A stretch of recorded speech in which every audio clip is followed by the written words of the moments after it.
48 teams, 3 host nations, and matches played in 16 cities across an entire continent. The FIFA World Cup 2026 is the biggest ever played. Now, one of the teams is Iran, a country technically still at war with the United States.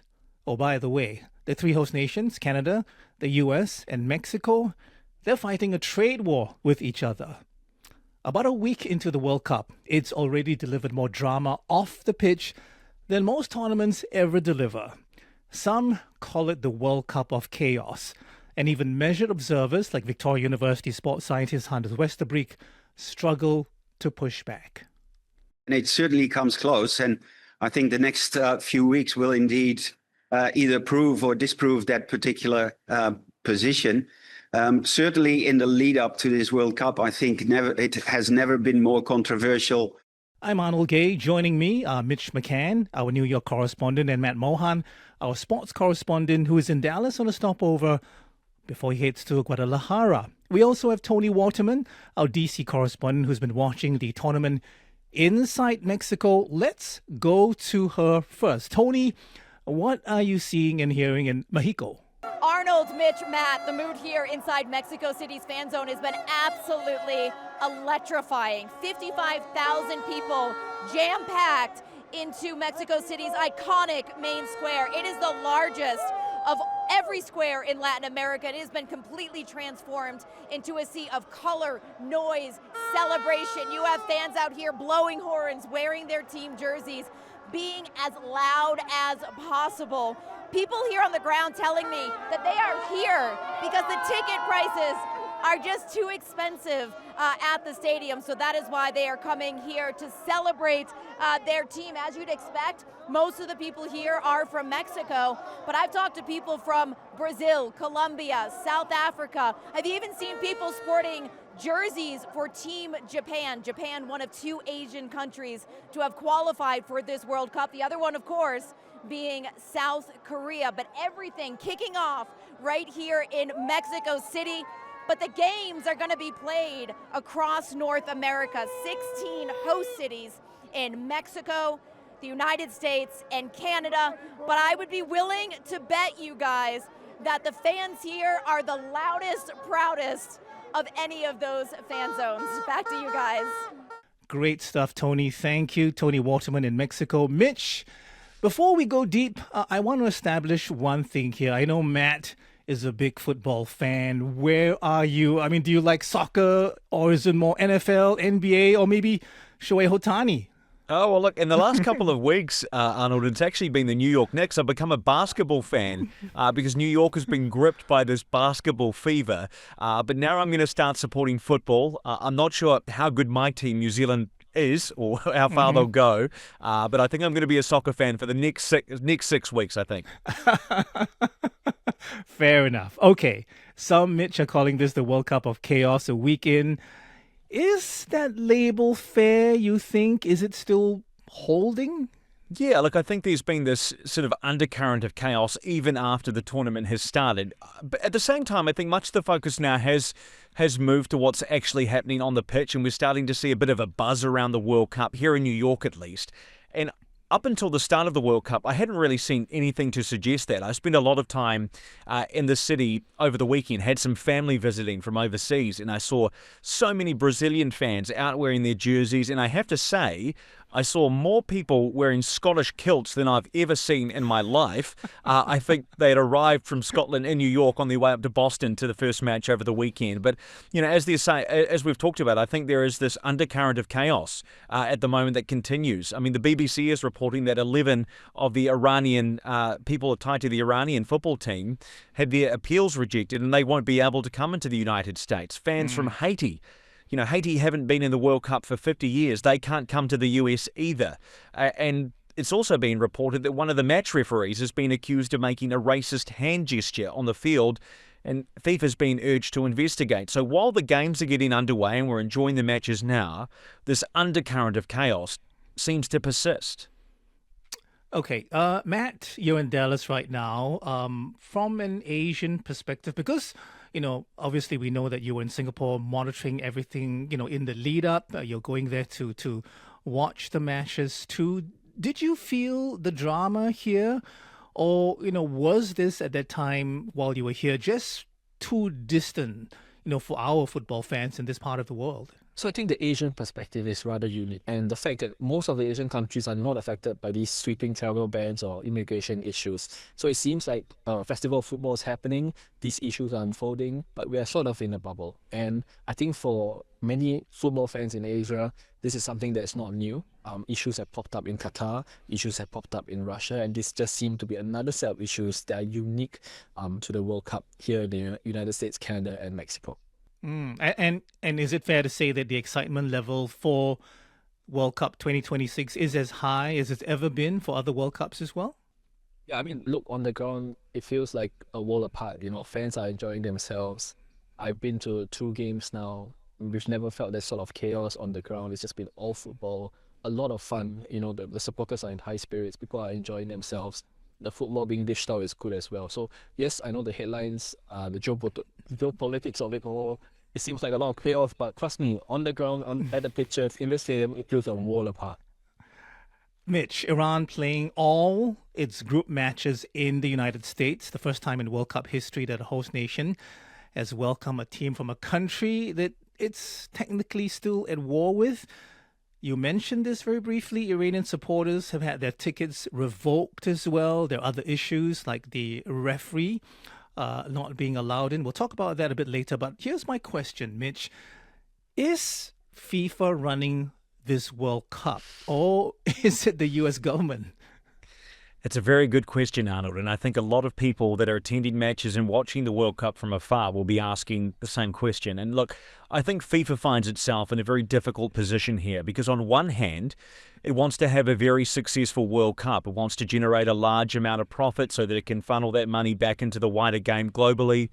On the other hand, it has to keep a close relationship with the US president and all the other host countries. And we have seen just how hard FIFA's president, Gianni Infantino, has been sort of lavishing praise on Donald Trump for the past year. He's even awarded him this newly created FIFA Peace Prize that was delivered to him in Washington, and it was, a big fanfare that Donald Trump seemed to love.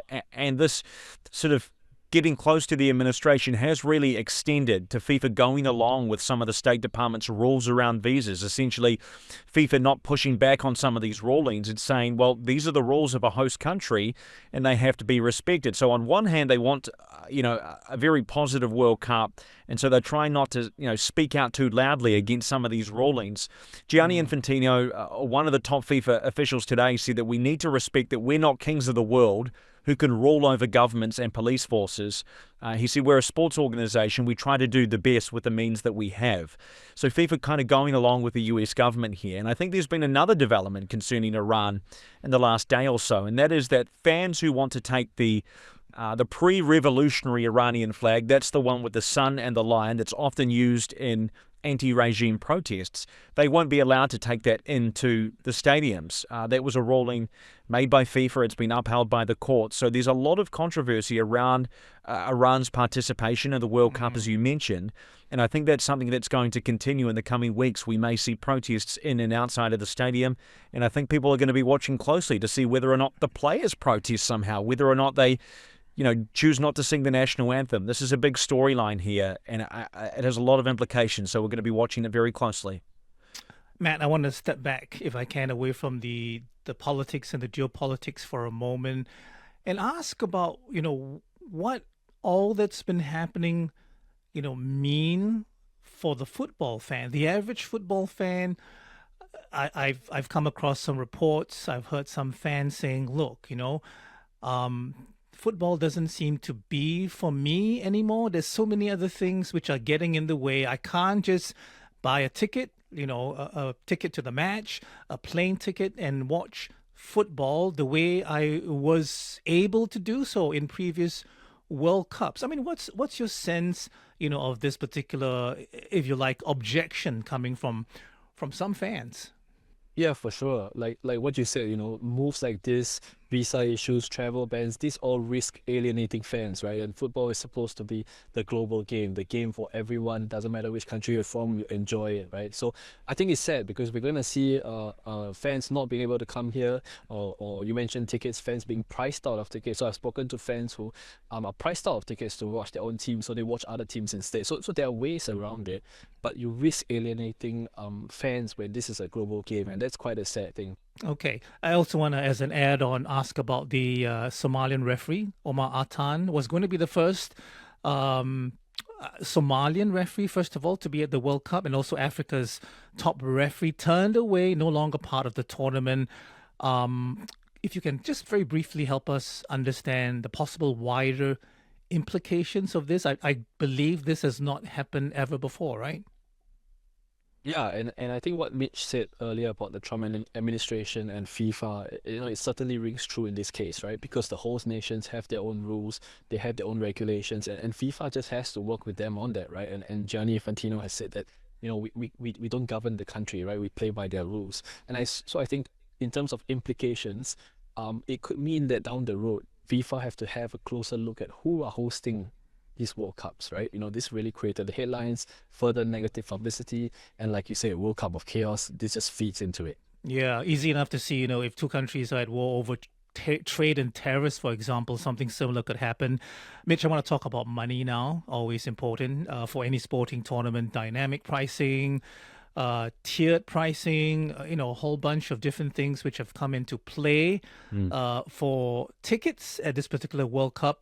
All this has meant, as I understand it, the average price for a group stage ticket is $600. And if you go all the way to the final at the stadium in New Jersey, East Rutherford, I believe, I've come across $33,000. And then we have those transport complaints as well, trying to get to the stadiums.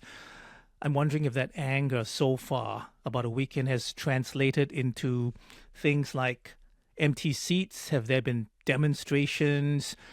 Or, one theory or one possibility, some sports pundits brought up was the fact that people will pay. They will wait to the last minute, but they will pay and they will go. Is that what you're seeing so far? Which of it are you is visible right now? Yeah, look, a bit of both. This goes on from what Matt was just saying, Arnold, is that, people will pay, extraordinary amounts for these tickets, but at the same time, you do run the risk of alienating general fans who simply can't afford to do that. There's so many people that can't pay that huge amount of money to go to the final. And before I came on to speak to you both just now, I had a look on a popular ticket resale website that we often use here in the US, and the cheapest ticket I could find to the FIFA World Cup final was $9,000. That's the cheapest ticket, and the most expensive resale ticket I could find was $45,000. So it's safe to tell you both, I won't be buying either of them. So you won't see me at the final. But look, I think the high cost of this tournament have been a prominent storyline here, and that has put, as I said, putting some of attending these matches far out of reach for the average person. It's unclear if that's translated into what we've seen in terms of tickets not being purchased. There has been a case where some stadiums have been, rather empty at times, or there have been large patches of the stadiums where fans certainly haven't been sitting in their chairs. I know examples in Mexico and California and Texas where we've seen that over the last couple of days. But FIFA's been adamant that ticket sales have been going very well. I think they said there's only been a shortfall of about 1,500. And one of their excuses for at least one of the matches were, the stadium might not look completely full, but you can't see how many people are on the concourse. And there's other reporting that it's been so hot in the US that some people haven't been in their seats because of, of the heat. So they've been going back out onto the concourse to watch their games as well. So, I think it's interesting. It is so expensive and it's difficult to get to these games in many cases. I know we've been reporting here on CNA about how expensive it is to get out to East Rutherford, New Jersey. And they've been having trains going out there that were going to cost $150 just to get to the stadium and back from New York City, which is a really high cost when that ticket normally is $13. So we haven't seen mass protests around that, but I think there's been a lot of unhappy people about it. One of them has been the mayor of New York, Zohran Mamdani. He managed to secure a lot of cheap tickets that people could bid in a lottery to get those. But I think I have to say, I think this has really left a sour taste in many people's mouths. This is meant to be an exciting time for the city and the country, as well as Canada and Mexico. And for a lot of people, it's not such a happy time because they can't afford to go. Well, maybe a happier time for Asia, Matt. 8 Asian teams in this particular World Cup. But let's be straight, let's be honest about this. Is 8 representative of Asian football being stronger, or is it just because we have this expanded 48-team format? Yeah, I mean, that's a good question. And I think, honestly, it's a mixture of both. Obviously, with an expanded tournament, you have more teams coming to play. And I would say that the minnows don't just come from Asia, they come from other parts of the world as well. We see Curacao, we see Cape Verde. These are not Asian teams, right? And honestly, the Asian storyline in the World Cup so far has been fantastic. We've had Asian, or rather AFC teams pulling their weight, right? We saw Korea come back from behind to beat Czech Republic. We saw Japan pull off that 2-2 draw with Netherlands, and so on and so forth. Qatar with their first ever point at the World Cup. So yes, it may seem as if these Asian teams are not gonna do so well against the heavyweights, but they are doing really well. I mean, even as we record this, Saudi Arabia has 1-0 up against Uruguay. Can you imagine saying that years ago? So, performances on the pitch are speaking for themselves. And honestly, I think this could be a historic World Cup for Asian teams. We will only see. But again, it helps that third place teams can go through as well, right? So your pick, is it going to be the dark horse, Japan? Oh no, I'm not going to pick them to lose the tournament. No. Let's be real. to advance yes. the furthest, maybe? Honestly, Japan look okay, but the problem is with Japan is that they have a very tough matchup after the group stages. So if they finish first or second, it could be Brazil, it could be Morocco, 2 really strong teams. I think South Korea has actually looked really good. All right, guys, you knew this was coming. Mitch, who's going to win the FIFA World Cup 2026? Look, in your books? Do you know what? I would love to say that my home country, New Zealand, will win the World Cup with confidence, but I think that is not at all realistic. But if they do win, you'll have to have me back on to talk about it for half an hour. Absolutely, I promise you that. Great, but I think France might win this World Cup. I remember watching Kylian Mbappe score that hat-trick in the last World Cup final against Argentina and still not manage to win. So I think 4 years later, it might be France, and they might finally get over the line this time. I think it would be a great story for football. So we'll be watching closely, but who knows? Indeed. Matt, your pick for the winner. So this is why I hate going second, right? Because it seems like I'm just copying whatever nonsense. But honestly, my pre-tournament pick is France. They look good. Not just Mbappe. You have people like Michael Olise. It's a fantastic attack. I see them going all the way. And possibly meeting Argentina on the final for a rematch of the last World Cup final. Why not Spain? I mean, they seem to be the favourites according to the bookies.